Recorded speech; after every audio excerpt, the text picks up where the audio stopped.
Jolar kom Gavana ma Busia County koro pod medo serambulu ka koro ruogruok pod nitiere seche ma bende koro jolar kom no gi otiko mar DAPK ne oramo ni koro kobiwe ne jakanyo mar ODM kaka nosebedi kisunde.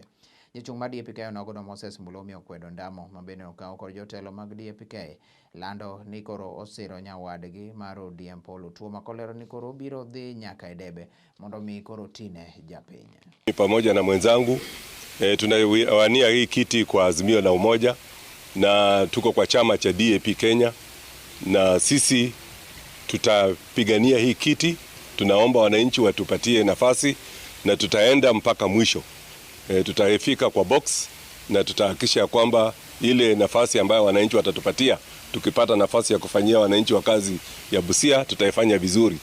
Vile wananchi wanavyonijua mimi naitwa mchapakazi hapa Busia. Kuja pamoja na kutafuta kura kwa sisi wote ni muhimu sana, kwa sababu kila kura ina maana yake. Hata kura moja mtu anakushinda nayo. Unasikianga wakisema 50+1.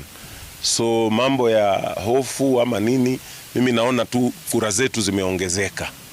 Ile itakuwa pale debeni, hiyo ni mambo ya Mwenyezi Mungu ikifika wakati huo. The people who defected are not our competitors, okay? If the only person who's competing us, and if he defects, who will actually take seriously is Otuoma, Bunyasi, Mogoria and Olo. Nihakikishe tuko na kiwanda ya samaki kule Budalangi, kiwanda ya pamba kule Funyula, kiwanda ya njugu na sunflower kule Butula, industrial park kule Matayos, na ile ya mbolea na Mbale, na nikimaliza ile ya matunda Teso Kaskazini. Kuanzia leo tutafanya kazi kama azimio la umoja katika Busia County.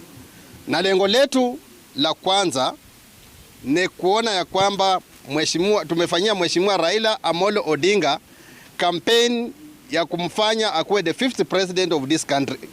Kama azimio tukitembea pamoja tutakuwa na nguvu, lakini mambo ya kugombea tofauti itatupatia unyonge katika siasa hii ya Busia. Na ndio maana tumesema tunashikilia baba Raila Amolo Odinga, na tukimtakia uongozi lazima pia kama nyumba ya azimio tutembee pamoja na tuwe na kiongozi mmoja.